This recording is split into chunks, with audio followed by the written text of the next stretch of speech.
Hi, and welcome back to another travel vlog. This was honestly a little spontaneous. I had no plans of returning to New York City so soon since I was there last December, but when the opportunity presented itself, I knew I had to say yes.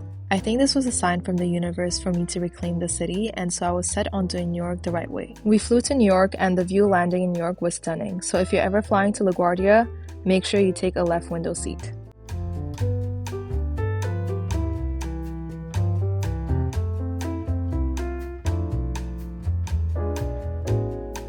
We checked into our hotel around midnight, and since we're all feeling a little bit hungry, we decided to set out for a little midnight snack. Obviously, our first stop had to be Joe's Pizza. We then walked around Times Square a bit since it was close to where we were staying, and then headed back to the hotel around 2 a.m. to get some sleep for an early morning. We went to get breakfast at Liberty Bagels, and I got the classic, and it was pretty good, but honestly nothing compares to a Montreal bagel.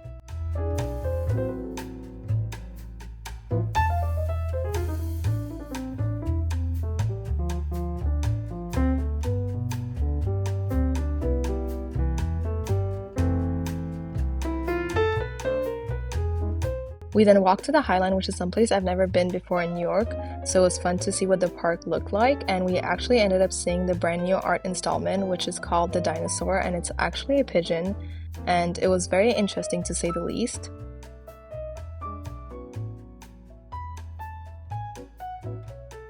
We ended up going to the West Village and stopped by Cornelia Street, obviously, and the friend's apartment.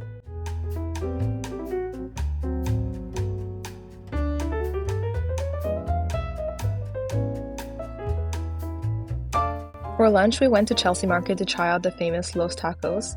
I ended up getting the chicken tacos, and here's a clip of me trying them. I definitely thought that they were good, but not the best tacos I've had. It was for sure overhyped. In the afternoon, my cousins and my sister went to the summit, and since I went last year, I decided to pass on it and explore the city on my own. Obviously, I had to go to the Harry Potter store and try out the Butterbeer ice cream, which was honestly so good, and I also got a cupcake, which is a little too sweet for me, but still good. I walked around the store for a bit, and it was so nicely decorated for Christmas. It definitely gave me all the Harry Potter feels.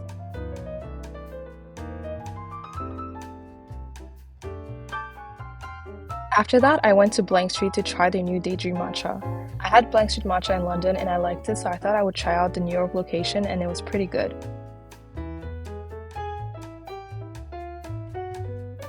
I met up with my cousins and my sister at the Grand Central Station, and we went to Bryant Park to check out the Christmas market. Nothing really caught my eye, so we went back to Times Square since I had my Broadway show at 7. We found this random place called Wasabi, and it was exactly what I needed.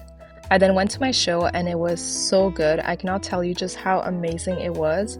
It looked like real magic, and I could not comprehend how they achieved that. It was that insane. I then met up with my cousins and my sister in Times Square, and we chilled until 11:57 to see the art exhibition in Times Square.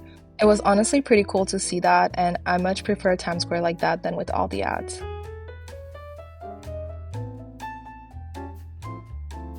We went back to the hotel for a literal nap since we woke up at 4 to go watch the sunrise on the Brooklyn Bridge.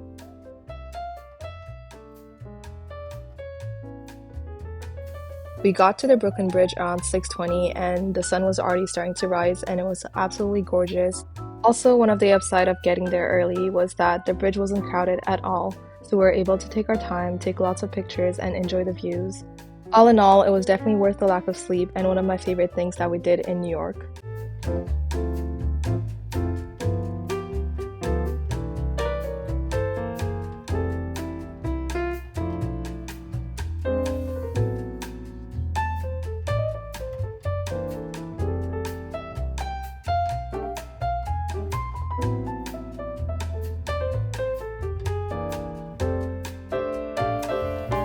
After that, we made our way to Dumbo and stopped at a cafe for breakfast. We had some time to kill before the Brooklyn Flea Market opened, so we walked around Pebble Beach and chilled at the Time Out Market.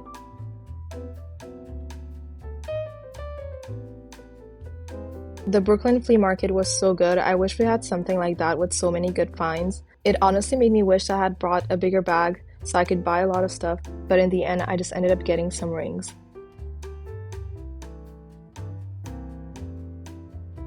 After we finished in Brooklyn, we went back to the city for lunch. We stopped at Joe's Pizza and then Prince Street Pizza because we were so hungry. We obviously had to stop at Levain's Bakery for dessert, and these cookies are to die for. After that, we shopped a little bit on Soho, and while my cousins and my sister returned to the hotel for a nap, I went to Beadscraft to make a little charm bracelet. I swear the city energized me because I was not tired at all that day, not even one bit, and look at how cute my bracelet turned out to be. We went to Pier 35 to watch the sunset. There were some low clouds, so we didn't get to see as many colors, but the vibes were great and it was still very pretty.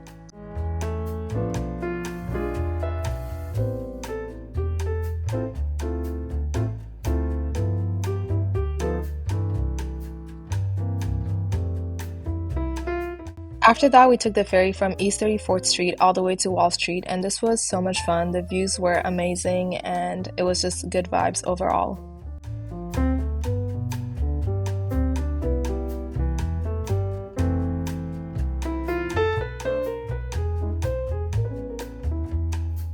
For dinner, we went to Parm, which is a dupe for carbone since we weren't able to get reservations there, and the rigatoni carbone there is insane.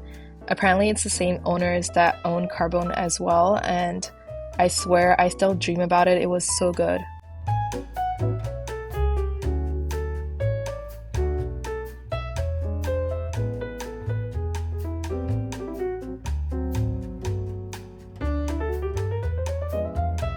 We had to make a quick mandatory stop at Magnolia Bakery, and then we returned to the hotel for a little dessert and yap session.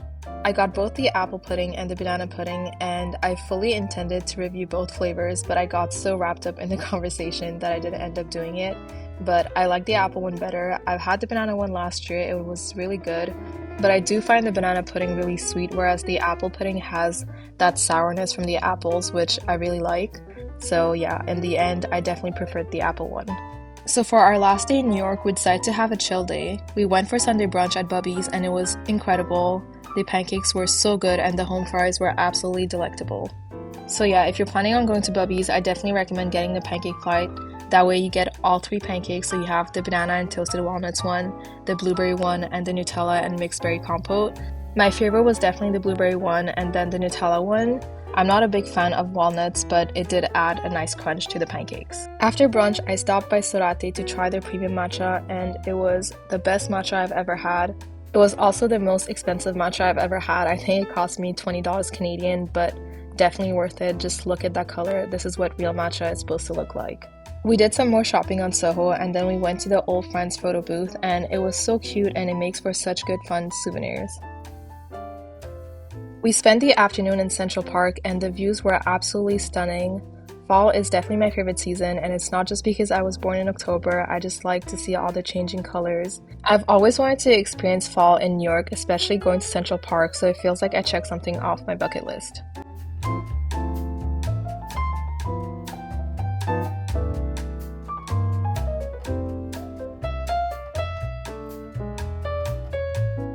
I didn't film much after, but we stopped by Ralph's to get some hot chocolate, and we also walked on Madison Avenue, and it was so nice to see the city getting ready for Christmas. And then came the moment I've long waited for. We went to Din Tai Fung for dinner, and it was absolutely incredible. We had reservations for the bar because the dining room had all been reserved, but they were so accommodating, and I honestly think I preferred the bar. First of all, it's massive, it's not your traditional bar seating, and you have the staff explaining everything to you and talking to you, and they were also friendly, and it honestly made the experience that much more fun. This is the moment our waitress said that I should be filming this moment because I was about to have the chocolate dumplings, and it honestly changed my life. Like, I have no words. I truly died and went to heaven that day. I would fly back to New York in an instant just to have those dumplings again. I will be posting a review of everything we ate that day on my TikTok, so if you're interested, head on over there. I'm gonna link it down below. And of course, no New York trip is complete without a viewpoint. So for our last stop, we went to the top of the rock and went on the skylift, which just opened in October, and it was such a fun way to see the city. I've been to New York a few times, but this trip honestly takes the cake. This trip actually made me like New York for the first time, and I honestly can't wait to go back. So yeah, until next time, New York City, and yeah, I hope you guys enjoyed this video, and I will see you very soon.